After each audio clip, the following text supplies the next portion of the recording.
Masami Kurumada é de longe um dos mangakás mais influentes do gênero shonen.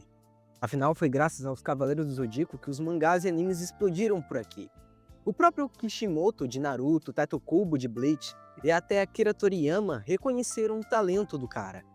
Mas a pergunta é como ele conseguiu chegar lá. Qual foi o ponto de partida que transformou um jovem sonhador em uma lenda dos mangás? Antes de descobrir essa trajetória, já se inscreve no canal, ativa o sininho e deixa o like para fortalecer o conteúdo sobre Masami Kurumada e tantos outros mestres do mundo dos shonens.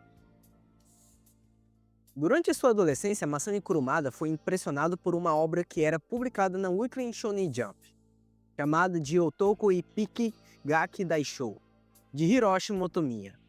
O impacto de Hiroshi Motomiya com Otoko Ippiki Gaki Daishou acendeu dentro de Kurumada uma chama para se tornar um mangaka. E ele não foi o único. Yude Tamago de Kinnikuman e Yuichi Takahashi de Captain Tsubasa foram outros dois incendiados e influenciados pela obra. Para você ter uma ideia da relevância dela e da importância de Motomiya como mangaka, 3 de seus assistentes criaram obras que ganhariam muita fama posteriormente. Tatsuya Egawa de Golden Boy foi um deles, sendo os outros dois Yoshiyuki Buruson Okamura e Tetsuo Ohara, ambos co-criadores e coautores de Fist of the North Star, também chamado de Hokuto no Ken. Sim, o mesmo do meme お前はもう死んでいる。何？ Voltando para o Kurumada, seu início não foi nada fácil. Sem experiência, ele desenhava até com caneta azul, achando que era assim que mangás eram impressos. Em 1971, o último ano do seu ensino médio, sem planos de faculdade ou destaque nos esportes, ele decidiu que iria virar um mangaka. Foi então que ele dedicou-se e criou uma história de 31 páginas sobre gangues juvenis e a enviou para a editora Shueisha. E adivinha? Ele foi aceito, começou a publicá-la semanalmente, se tornando um hit na época. É claro que não. Ele foi rejeitado. Mas isso não impediu o Kurumada de seguir esse seu caminho. Indignado, ele foi até a editora em busca de respostas. No entanto, foi ali que sua vida deu um salto imprevisível. Ele recebeu uma grande chance. O editor de Samurai Giants ofereceu a Kurumada um emprego como assistente de Koinoi. Ainda estudante, ele trabalhava aos sábados até domingo de manhã, chegando inclusive até participar da sua formatura sem ter dormido no dia anterior. Nisso ele cometeu muitos erros engraçados. Um deles foi o de mudar o grito da torcida de WON para WO, o que achava muito mais legal.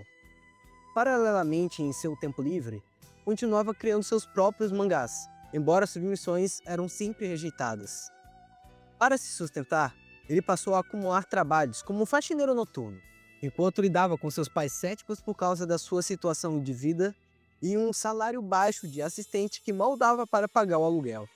Ou seja, sem apoio e sem dinheiro para viver. Normalmente uma pessoa escolheria cair fora dessa, mas Kurumada tinha algo dentro dele. Algo que o impedia de fazer isso. Sua ambição, sua obsessão, seu desejo de fazer o seu sonho se tornar realidade. Era o que fazia ele lutar todos os dias. A fé de que o que ele estava fazendo, uma hora iria dar certo. Em dado momento, ele abandonou o estilo realista de Gekiga. Passou a ler livros para melhorar a sua narrativa e o desenvolvimento dos personagens. E até pensou em pseudônimos masculinos como Gosei Otome ou Joji Samidari, porque, segundo ele, o nome Masami soava muito feminino. Esse ciclo de estudo, trabalho e dedicação se repetia todos os dias, de novo e de novo. Mas afinal, depois de tantas tentativas, qual foi a primeira obra que realmente abriu as portas dele? Depois de 2 anos de rejeições, Kurumada apresentou à editora Shueisha sua mais nova história. Era sobre um adolescente rebelde. Estou falando de Sukeban Arashi. Inclusive, foi a editora que sugeriu que tivesse uma protagonista feminina na obra. Uma grande ousadia para a época. Inspirado pela história de Kojiniyama no Kenka, ele criou Rei Kojiniyama, uma heroína moleca, rude e ingênua, mas de grande coração. Estreando em 12 de agosto de 1974, há mais de 51 anos atrás, na Weekly Shonen Jump número 33 daquele ano. O mangá possui um tom cômico dramático, repleto de violência, sentimentalismo exagerado, chegando inclusive a trazer os temas característicos do Kurumada, tais como amizade, redenção e sacrifício, que seriam muito mais explorados nas obras seguintes. Apesar de ter alcançado boas classificações no ranking em alguns momentos, ela veio ao fim precoce por conta da crise do petróleo. Mas, ainda assim, em 1977 ela adquiriu um volume compilado e foi publicada. Kurumada ficou tão emocionado e fascinado que chegou a ler sua própria obra em qualquer lugar, seja em casa, bares, restaurantes. O que mais era importante para ele era ler a sua própria obra. Inclusive, você já leu ou conhecia Sukeban Arashi? Deixa aí nos comentários. A jornada de Masami Kurumada mostra que nem a rejeição, nem a exaustão, nem a descrença dos outros foram capazes de parar alguém com determinação. Sukeban Arashi foi o seu primeiro passo para se tornar o homem que depois nos entregaria Ring Nikakero, Bleach X e, é claro, o lendário Senseiya, ou Cavaleiros do Zodíaco para nós.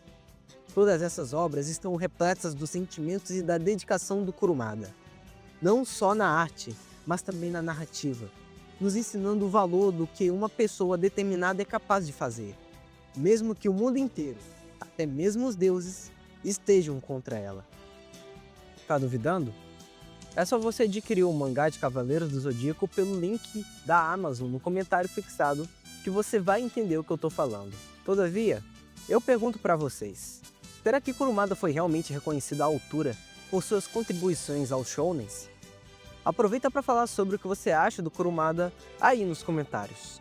Não esquece de se inscrever no canal e ativar o sininho para não perder os próximos vídeos sobre o nosso querido Masami e as suas obras. E é claro, deixa o like e hype esse vídeo para poder fortalecer o canal a expandir esse Império Shounen por todo o YouTube. Nos vemos no próximo episódio.